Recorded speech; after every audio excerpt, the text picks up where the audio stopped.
Well, good morning, and thank you very much for joining us. I'm Yori Folaring. Ever so sorry, a tad, behind schedule. So sorry about that, but here we are. Now, the acting president, Yemi Osinbajo, has been meeting with all of the governors of the Federation and Aso Rock. It's a continuing initiative, shall I say, to douse tension that are sort of heightened in recent times, and it's all about utterances, statements coming out of both IPOB and the Arewa youths. So all of that, there have been so many complaints, whereas there are also those that are cheering them on. Now, the Vice President has made clear, even before the meeting that I'm talking about, that, look, there are laws. And so whereas there is freedom of speech, you have to be careful not to break the laws while you're at it. But yesterday's meeting was very fruitful, I would think, because the governors themselves say, and I quote here, it has been unanimously agreed that the unity of this country is sacrosanct, is not negotiable, and we have all agreed to work together to educate people about this particular notion. My guest this morning, Dr. Chima Naji, lawyer and public affairs analyst. Thank you very much, as always, for coming on, Chima. Thank you. Indeed, my pleasure. Good morning. And Alhaji Abdulaziz Hassan Sani. He's a communications professional and as well as an opinion molder, as he likes to put it. Good morning, Mr. Yori. Thank you very much. Good morning, Nigerians. Indeed, thank you very much for coming on. Thank you. Of course, it's an involved meeting going on, but it's like, I get the impression that even if you were able or wanted to forget everything in the meeting, just remember one line: Nigeria is indissoluble. Chima, give me your comment. This is what it's all about, or is it? Well, if you do a content analysis of that phrase, Nigeria is indissoluble, I believe we should just say Nigeria should be, because there's nothing that is incapable of dismemberment. In those days, they used to say that atoms are indestructible. We know better now in science. Otherwise, there would not be the explosion of electronics and all the achievements in astronomy or nuclear physics and what have you. But when you say, yes, everything is should be scientific if it is going to be sustainable. But this is about so when you're talking about the polity, yes, association is governed by science, social science, if you like, in the area of economics, political science, psychology, sociology, and so on. And if they derail from the known scientific principles, then they derail from reality. So those who know the reality will rely on science, either in making statements or trying to wield and manage situations. Okay. For example, very quickly, sure. If you see a relationship involving one or two, even one person itself is capable of being dissolved. I see. As an individual. if he's dissolved, then he's annihilated. He disappeared. Okay. Now, what do you think, Abdulaziz, in terms of Nigeria is indissoluble? That is not quite the same as the call for restructuring going on.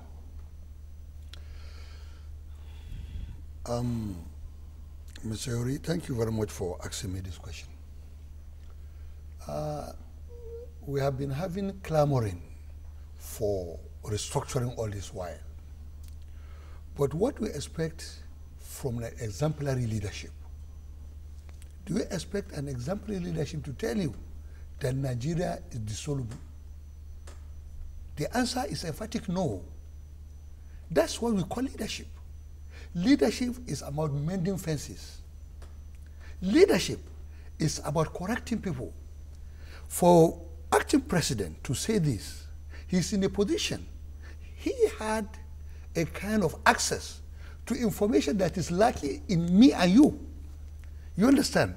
As a leader of Nigeria, you saw it all. So it's very easy for people by the side to say whatsoever they like. You know, first of all, the President, General Muhammad Buhari, he made one statement, even before now, that look, Nigeria will remain united. Even people that are clamoring for restructuring, clamoring for dismemberment of Nigeria, if they happen to be in his position, they will say the same. A lot of people are saying something, you know, that is not in their mind. What they say differs from what is actually in their mind, and it differs from reality. Let us be realistic in whatsoever we are going to do. Let us look at the implication of dismemberment of Nigeria. No part of this country is barren. Every part of this country is very, very rich. And you need two hands to clap. You cannot clap with a hand. So no man is an island is the principle, you know, unto himself. Even when you are talking of resources in Nigeria, some areas, all the areas, they have natural resources that can push this country forward. So is that a yes for restructuring or a no for restructuring? The restructuring, in their own way, I don't believe in it. Because when you see a restructuring, restructuring, you see the meaning of restructuring by Mr. A differs from the meaning of restructuring of Mr. B. How do you take them together? So, Chima, if we're taking it where, you know, Abdulaziz left it, no to splitting up of the country, restructuring itself, it's doubtful maybe, yet there are people who are saying that we cannot make progress if we don't restructure how we do what it is that we do, how we live together. You see, either it was on this set or in another forum, I quoted this German Gestalt psychologist. He said that the sum of the whole is always greater than the parts put together.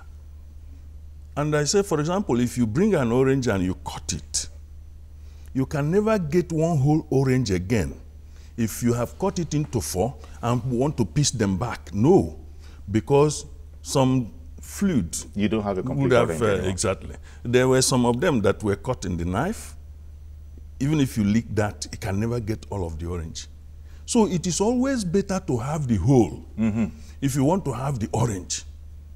So the question of the dissolution or indissolution does not arise. Many, and there is an allusion as they want, it is presumptions that if some group of boys in Igbo land are saying that they want Biafra, some of whom didn't even know anything called Biafra until they were told the stories, you understand? But it is consistent with socio-psychological problem on what we call stereotyping or homunculus. In this country, you have an average Yoruba man in your head because you have dealt with one color somewhere. If he impressed you, then all. The same thing like women, if a man impresses the woman, then all men are good. But if she's just coming from divorce, any man that comes her way or is a subordinate is in trouble. That is our nature. But that is what education helps us to do. To rise above those primordial tendencies to look at things critically. And what I'm talking about here is that when you say, like it's in the Constitution, Nigeria is one, this is a desire. It does not mean that such things cannot happen. But is it the desire of Nigerians to be together? It is consistent with my statement of one whole orange. Every Nigerian, in truth, would want to be part of this country. And there is nothing otherwise that will make sense. You understand what I mean? But, just in a marriage, a woman that is in a marriage, there is an exit route provided by law. Even if you are a Catholic that say no divorce, there is an exit route. But if you are in a good marriage, you can't spell that word. You cannot spell it. You understand what I mean? Now, even when you are driven towards that, you shout, you yell, not because you cannot open the door and walk away, but like the proverbial fowl that say that it is yelling and shouting when the kite carries the chick from its bosom, it is not for the kite to return the cheek, but for the whole world to hear his voice. Thank you very much. Me? Dr. Naji, I'm very much with you. Thank you very much. Very, very serious talk. Sometimes, aerated by proverbs that hopefully, but that's a fact. Increase our understanding. But I wanted to bring up this whole matter about if you were to ask every people in Nigeria, TV, Isha, Yoruba, Hausa, Fulani. They want to remain Nigerians. They want to remain Nigerians, but they also have a complaint that, but the point is, I want to remain, but you see, it's not good. I've been marginalized. There is no Nigerian society, I think, that cannot make a case for marginalization. Who is so marginalized in Nigeria? Aha. That is the question you should ask. Aha. Go to Do you have an idea? Go to the north. See the poverty walking with two legs.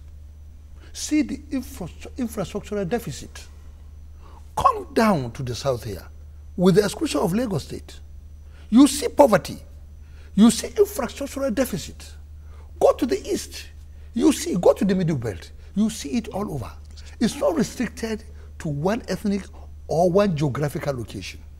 Look, so who is doing the marginalization where people feel we don't have a just society? The issue is that is the lack of qualitative leadership in the past. You understand? You see, why are people talking of restructuring? Most of the people that are talking about restructuring, they are talking about going back to regional system. Do you know why they are saying that? They are saying that because they are remembering the olden days of Chief Obafemi Awolowo, Sir Ahmadu Bello Sardauna of Sokoto, Chief Nnamdi Azikiwe, Mike Okpara and co. You understand? Because of their quality of leadership. You understand? Now, do we have that kind of qualitative leadership? When you go back, if you decide to collapse the whole country into regional system, do we have such kind of patriotic, selfless, and qualitative leadership? You understand? Demonstrated by those people I mentioned to you. The answer is no. You understand? We are talking about leadership. So we are marginalized. So we are marginalized by what? By inappropriate leadership. By failure of human resource.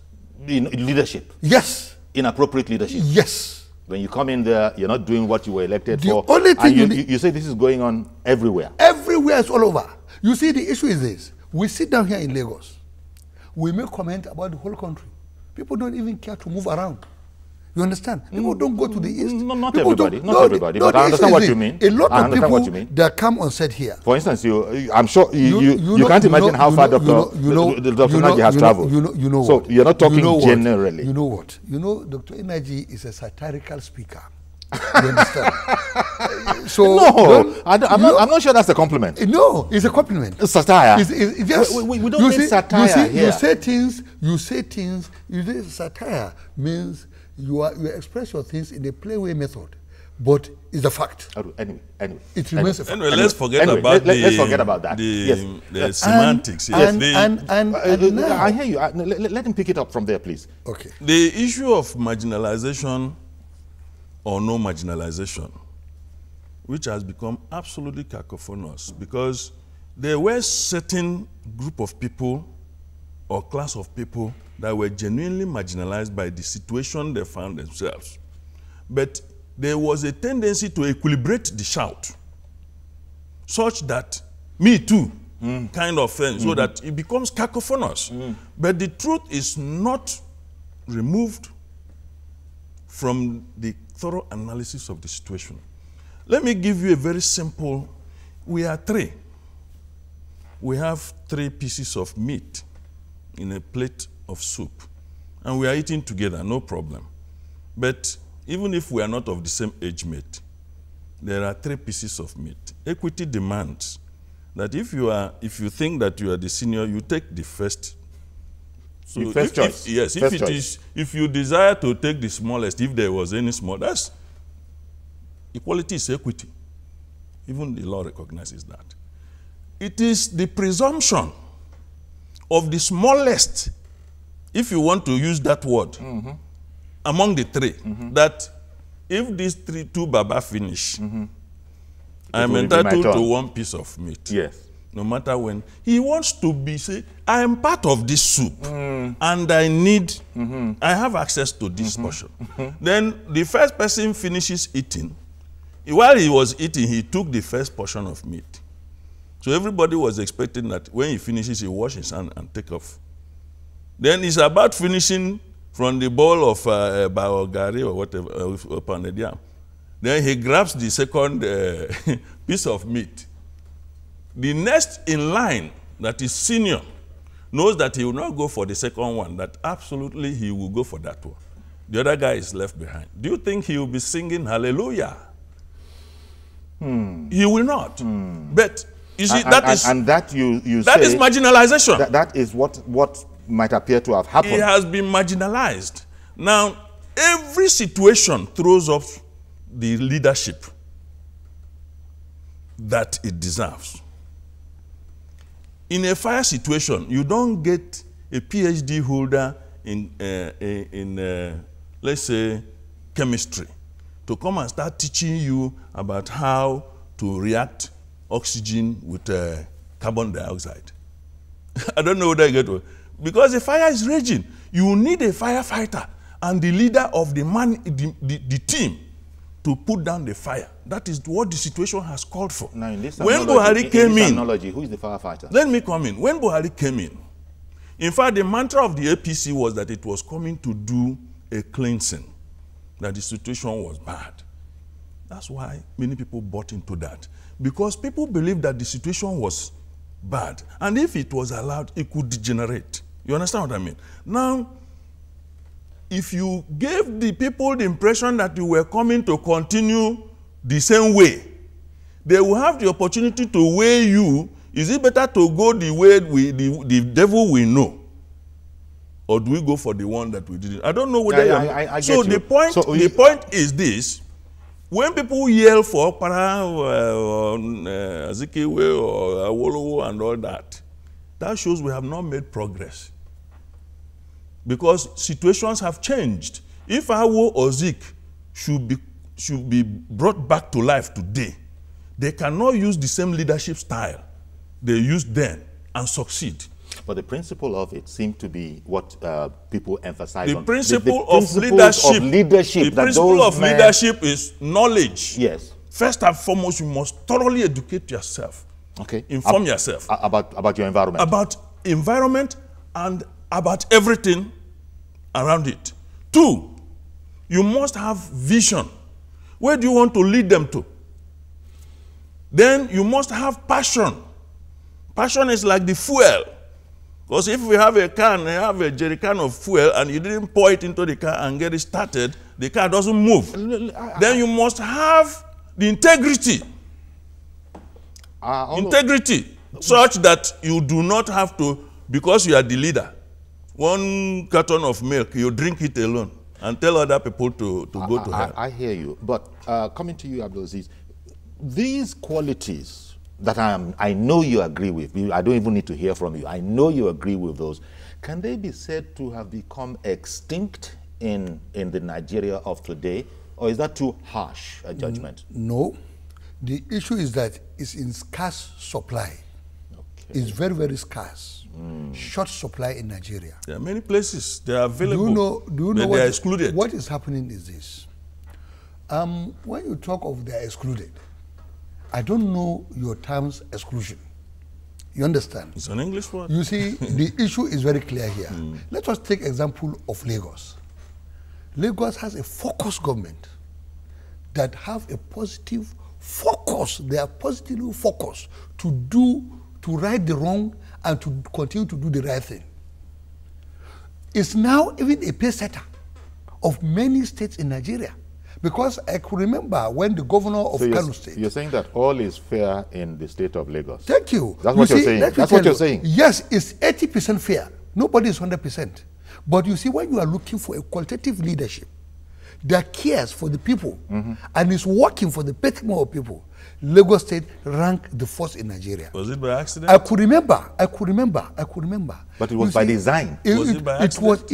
It was by the intention of, first of all, the Ashiwaju Ahmed Tinubu, and he now brought in people to succeed him that share the same passion with him. So it was by design? It was by design and well-intentioned.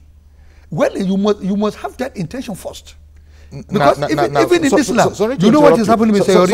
Let me tell you one thing about because Islam. I like where you just got to, sir. I'm very sorry to interrupt you, but when you just got to there, didn't that just translate itself to the national stage? Yes. Yes. Yes. You know what is happening? Let me digress a bit. Don't, please. Because it's very important for us to know. Let me tell you something. You know, it because relates. He's brought out how President Buhari came on with such great promise. It relates to the topic on our hands. You understand? You see, in Islam, whatsoever you are going to do, there must be what they call intention. You must intend to do it. If you don't have that intention, you are not doing the work for you. That was what they said, innamal a'malu binniyati. So let me just cut it short from there. Sure, thank you. You see, let me tell you one thing. They brought General Muhammadu Buhari into this government because he's the only one. Who brought him in? The people, the voters, the electorate? No, the voters. Okay. We brought him in, and even from the primaries, because we knew that this is the only person that can confront and deal with the problems on our hands. Okay. You understand? Are you satisfied that is being tackled appropriately and with vigor? Yes. You understand? And let me tell you, when this man came in, because they knew the kind of person he is, they knew that this man is principled. This man is out to deliver. This man has conscience. You understand? He was ambushed by PDP. You understand? We knew it very well. He was ambushed, not to work. And it's now playing out now what we are seeing with National Assembly. Yesterday, something happened that should be noted by Nigerians. When Maokpe was interviewing the chairman, Senate Committee on Information, he said something. They asked him, they say, sir, you mentioned one thing about the powers of National Assembly to appropriate and to even, interfere with the budget. She now asked him that, look, what happened with the issue of national primary health care? What does it have to do with the budget of Federal Ministry of Works? Do you know what the man said? He said, it's because it has to do with building. All the ministries engages in buildings all over Nigeria. Transport, build. Health, build. Because so the point of this is... She even interrupted him. So the point of this is... I'm trying to get the point of this. The point is this. Buhari meant well. He was ambushed. Okay. Chima. Well, it's getting a bit more complicated. It's not complicated. Okay. It's not. The issue is this. I read out some qualities a leader, a good leader. Good not because he's kind. You don't have to be kind if you're a leader. You need to be audacious, but you have to be a leader. That a leader means somebody who is in the forefront, championing the cause of those behind him. A blind man cannot lead those who see. Otherwise, they end up in the pit. 2, you must have the passion. You must have the integrity. Okay? Now, integrity is very important, such that you do not do exclusion. Okay. You will be all-inclusive to make sure that everybody that you are leading feels the umbrella that you are working on to provide them the canopy. I got to go on break, but let me just ask you a quick yes or no question. Yes. From what you said, it seems to me you think there can be improvement in the current leadership that we have. Every situation. Well, I wanted to just yes or no. I'm sorry. I'm no longer taking jam. Because I have to go on this break. Okay. Because I believe there's always room for improvement, there is room for improvement. Stay with us, please. We'll be right back, and we'll include your calls.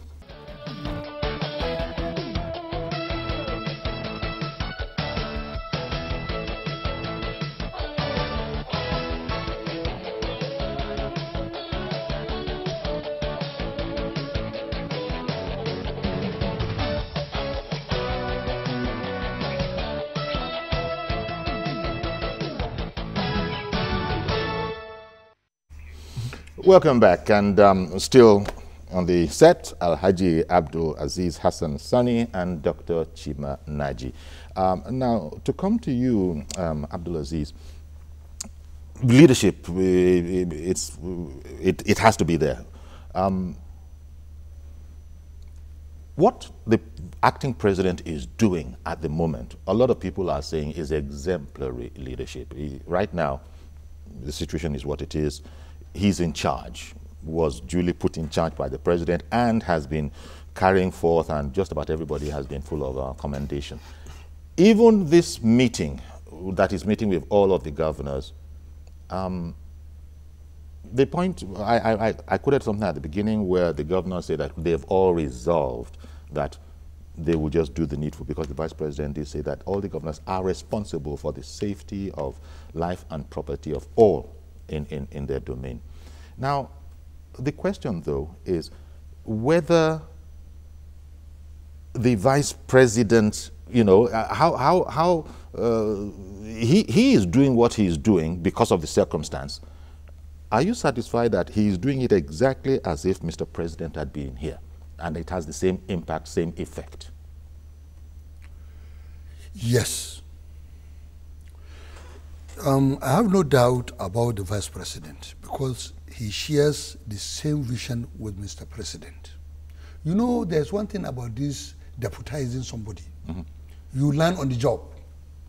And at times, even if you have some misgiving, as the time goes on, you will now embrace it, identify with it, and even do it more than the author.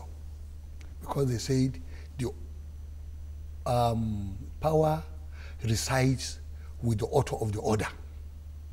Now power resides with him as an acting president, as transmitted to him by Mr. President. Mr. President did the right thing by giving him the whole power while away. He is acting on his behalf, and I don't see any betrayal in him. No doubt about him. Betrayal doesn't even come into No. Yeah. I don't even see any betrayal in him. Okay, just in case there are I will have confidence in him to lead us right. But what do you... But one thing is very clear, Mr. Yori. You see, people emphasize much more on education. Let me make one thing very clear to all of us. Buhari is educated. Professor Yemi Osinbajo is a professor, is a son. You understand? They are all educated. But I would like us to, you see, to discuss the issue of education, because all these people at the saddle of our leadership are all educated. And it is high time for us now to begin to draw a line between being educated and being rational. You understand? You can be a professor and irresponsible. You can be a market woman and be rational. You understand? But these people are responsible, are educated, General Muhammadu Buhari and Professor Yemi Osinbajo. But let me tell you one thing. I came across one small article by Ruben Abati when he was writing about the former AIG Ige that died some time ago. You see, he said, you see, it's about Nigerian states, that some people, up to tomorrow, they misconstrue leadership for, you know, for privileges. They misconstrue leadership for oppression. They misconstrue leadership for abuses. You understand? And you see, that is what is at the center, you understand, of systematized and continuous dislocation of ideas and images of social contract. This government is out to correct those menaces, you understand, that is bedeviling our political atmosphere. Mm-hmm. You understand? We are here to correct those ones. This government is not about, you see, appropriation, accumulation of wealth and privileges. I hear you. I'm not even going to the government yet, because I was wondering, you know, you might have heard commentary that leaders from both these troubling sectors, on the one hand, the IPOB people situated in the southeast, the leaders might not have come out and been forthright enough, loud enough in their condemnation, which we have begun to hear about, of course. But, you know, there was no jackboot, cultural jackboot, stamping down and saying, absolute rubbish, stop it. Same in the north, so the allegation goes. But I got to take somebody who is on the line. Peter is calling in from Warri. Good morning, sir. Yes, good morning, Uncle Yori. Thank you for calling in. And good morning to Dr. Naji. Good morning. And the other guests in the studio. Yes, Mr. Sonny. I like Sonny. Okuyori, you see, this topic people are talking about this morning is a very, very sensitive one.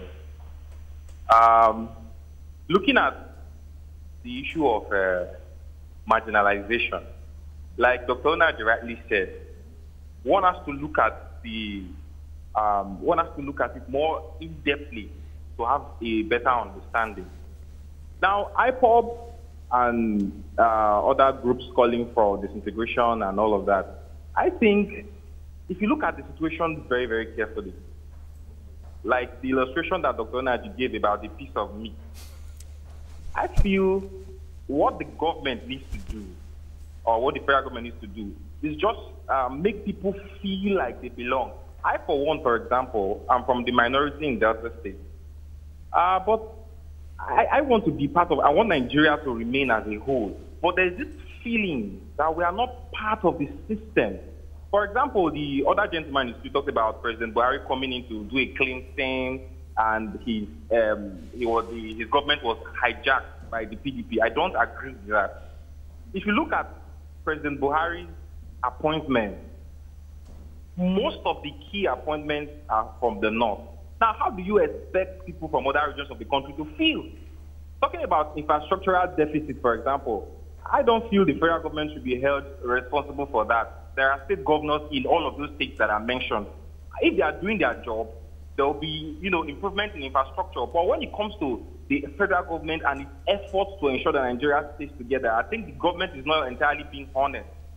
Because I for one, for example, I was born in the north.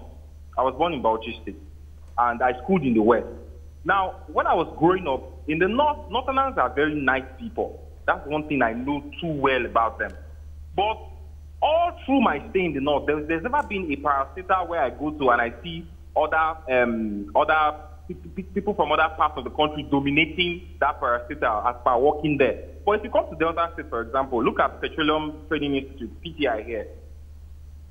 60% of the workers there, they are from the north. And these things make us feel as if we are being marginalized. Because people from here, from Delta State, can't even get employment in those places. Even the new university that was cited in Delta State, Kupri, Federal University of Petroleum Resources. It's the same thing there. You have more of Yorubas, more of Hausas there. The indigents in the Niger Delta cannot even get employment in those places. Now, I feel the government should be able to do more. It's all about the feeling. These things are just in the mind. I want Nigeria to remain whole, to remain in one piece. But the government has to do more in making people have a sense of belonging. Look at the president's appointment, for example. I don't have any interest in whoever he appoints, but fine, let him make it. There are people from other parts of the country that are also qualified for this position. If he nominates people, appoints people, from other parts of the country, like President Goodluck Jonathan, you will see that some of these things will die down a bit. All right. To be reduced. Thank you, Peter. Peter, I got to interrupt you now. Thank you very much for that contribution. I was going to put an adjective on it, but I caught myself because it's not my... But I thoroughly enjoyed that. Now, I think that answers the question that I asked you, perhaps unfairly as I was going away, about... Not unfairly. Do you think more can be done in terms of quality? And Peter has elaborated on some ways that give him pause, that look, I'm part of this, I'm Nigerian. But beyond saying it spontaneously, when it comes to what it means, I begin to have my doubts by the illustrations that he made. What would your comment be? Let me start by saying that if President Buhari were on ground, that it will be the same thing. You understand? I want to disagree with my friend. It cannot and could not be. It could be either way. Now, the acting president is an educated man. When you say education, it doesn't have to be formal. But you need formal education for modern leadership. But you need education generally. Because if you don't know anything about maybe car driving or maybe operation in the motor park, even if you did a PhD in transportation, you won't function there. The Agberos will kill you before you even made a statement. you need to be educated about their modus operandi. So when we say education, we talk more about functional education. Some people in this sense. Some people even talk of native intelligence. Yeah, it's part of that functional education. Because when you have read law, for example, you don't come throwing law to everybody. There are certain areas you don't even drive your right, or else you get killed. So the point we are making is that this government says it is fighting corruption. And I have said we have not been able to clearly define corruption. No, we have not. So these are part of the issues. It's part of the issue because corruption includes, in fact, corruption is when you use the national patrimony or what belongs to everybody and ingratiate a group of people that are close to you or that you favor to the exclusion of those who are equally entitled. That is corruption. So nepotism, religious bigotry, all these negatives, they are part of that corruption. It is not only that man, the insignificant few that have stolen our national patrimony, who need to be treated in their own department. You understand? I hear you. But we also need to appreciate those 90-something% of Nigerians who are ordinarily very good and well-intentioned, but whose circumstance imposed by the situation will not let to function. I'm going to come to you, Abdulaziz, but let me bring in Ishak, who has been waiting on all that while. Good morning, Ishak. Good morning, Mr. Thank you very much for holding on. Good morning to your guest. Thank you. Good morning. I'm Ishak Awa, I'm calling from here. Mr. Yori, I want to commend the efforts of the acting president in recently, because the meeting he has held with stakeholders in doubting decisions that have generated in the utterances, strengthening utterances across the country. I think it's commendable. We should appreciate him. I think we appreciate his efforts more this to his segment. However, I want to suggest the National Assembly should quickly look into the recommendations that were made in the 2014 conference. I don't think we even need another conference because we have expended so much billions in the so-called national conference in the past few years that have not been there. Because there are issues that can unite this country in those recommendations of 2014. One is resource control. I believe the major causes of this agitation is resource control. There's absolutely nothing wrong with states or communities that are producing resources enjoy 50% of the resources that they produce. I think that will cause attention and it will make even the center inattractive because you will have a concentration of resources in states. Federal government alone cannot develop the country. We have states and we have local government. You see, they should work in synergy so that we will get to where we are. Secondly, I think those making certain utterances should be identified and arrested and prosecuted in order to serve as difference to others who intend to do the same. Otherwise, we will still be creating room for some people to believe there are some people that are above the law.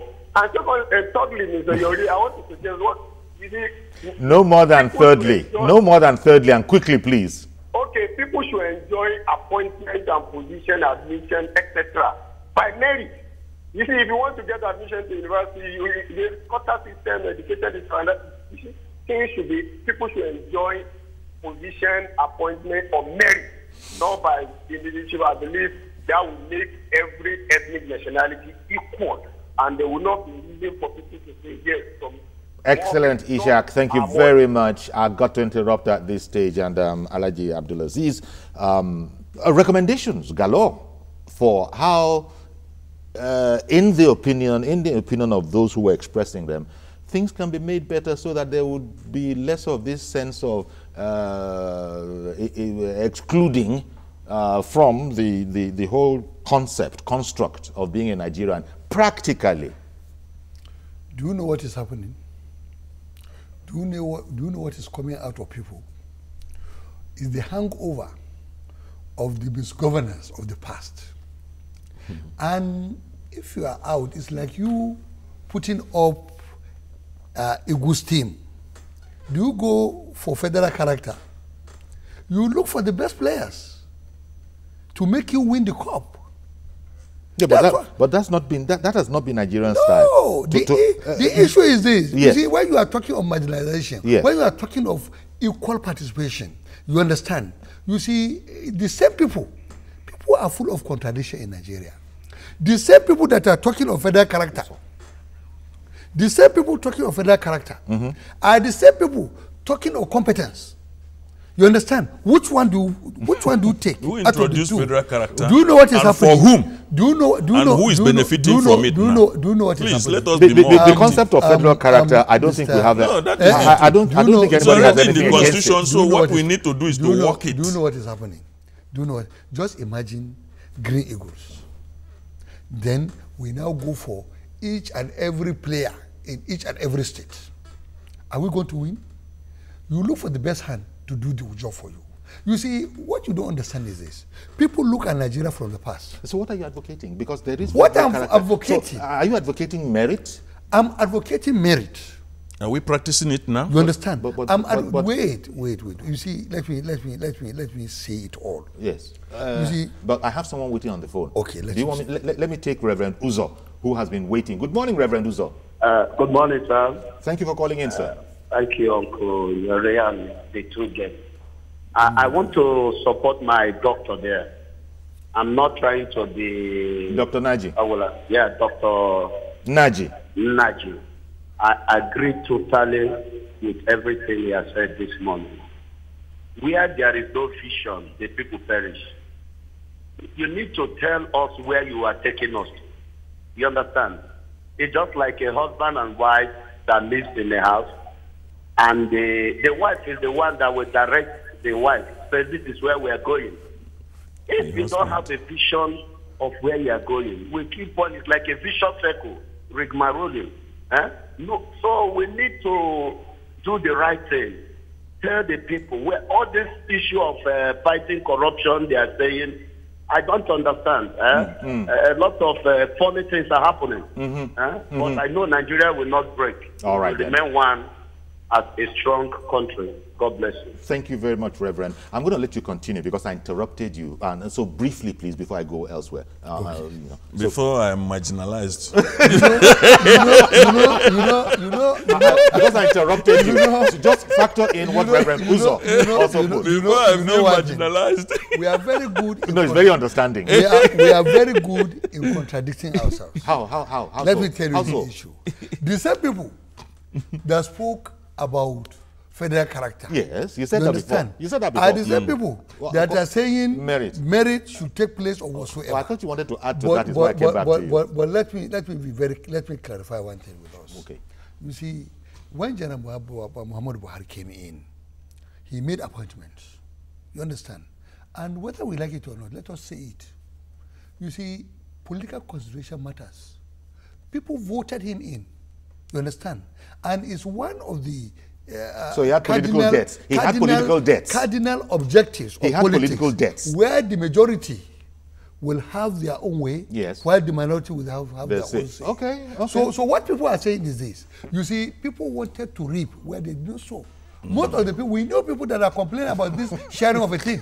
We know them. We don't want to say it on site. Well, that is your own sense of equity. Yes. You understand? Okay. And that is not very good enough. Because even the choice of those words by the president, because I watched him make that statement in London, and that jurisdiction where he made that statement deprecates that kind of attitude to governance. And you can see that when he became president, most of the groundswell of agitations came because of his attitude to governance in the sense of, you do me well, I do you well. A father does not operate that way. Equity, equality is equity. Even when you are sharing something for your children, you have 7 children, you don't have enough to go around equally. You tell them, because this one is the eldest one, yes, he's entitled to a larger chunk. Or this big one, you have been chopping before they came in. This last one, you should be entitled to something better because these ones have enjoyed. So you explain to them. They will understand the basic principles you are going through. You understand what I mean? I get the point you're making. Well, let me take, sorry for interrupting you. Henry in Dublin, good morning. Good morning, Uncle Yori. How are you? Thank you very much for calling in, sir. We're fine. How's Dublin? Well, Dublin is fine. Good morning to you. Sure. I'd like to say that I do enjoy your programs, and very kind of you. Are you hearing me? Please go ahead with your comment. Okay. I am going to make a very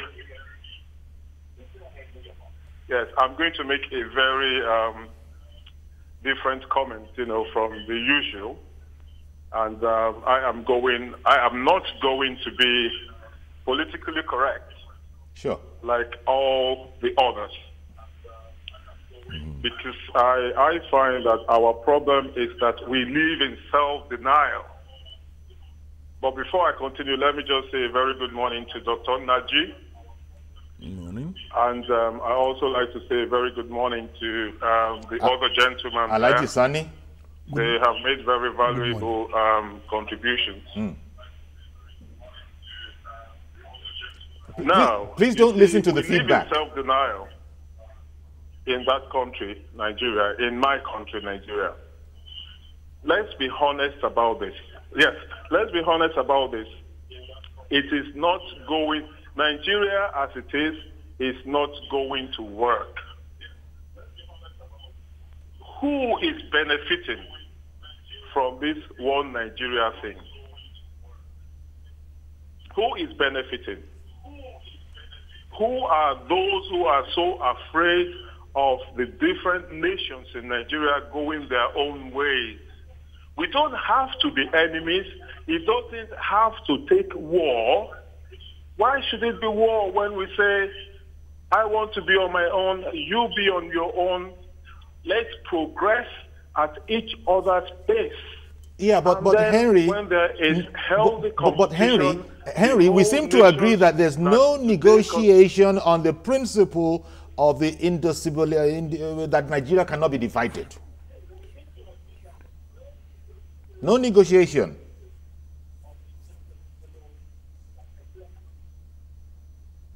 I've lost him. Have we lost Henry? Sorry, we cannot say Nigeria cannot be divided because we cannot be united. We cannot be united. It is not possible. You see, the problem that brought about a person like Buhari. Okay, for instance, where is Buhari today? When was the last time Nigerians heard from their president? But they're hearing from their acting president. Civilized world. Why is it difficult for anyone ever to ask the whereabouts of their president? You know, I'm so sorry about this, Henry. I don't want to do it, but I've got to interrupt you. We've completely run out of time. Is the only reason why I'm having to end the program. But I want to thank you very much for calling in. Unfortunately, we can't air some of those points. But Nigeria is indissoluble. That's the viewpoint from the acting president and the president. We're not negotiating that. We can talk about a lot of other things, but Nigeria will remain one. And at this point, gentlemen, permit me, I've got to thank you very much for coming on and leave the program here. Alhaji Abdulaziz Hassan Sani and Dr. Chima Naji. Let the government address the welfare issues of Nigerians. Indeed, everybody agrees generally, on that. Everybody equally on and that. equitably. I am Yori Folarin. Bye-bye for now.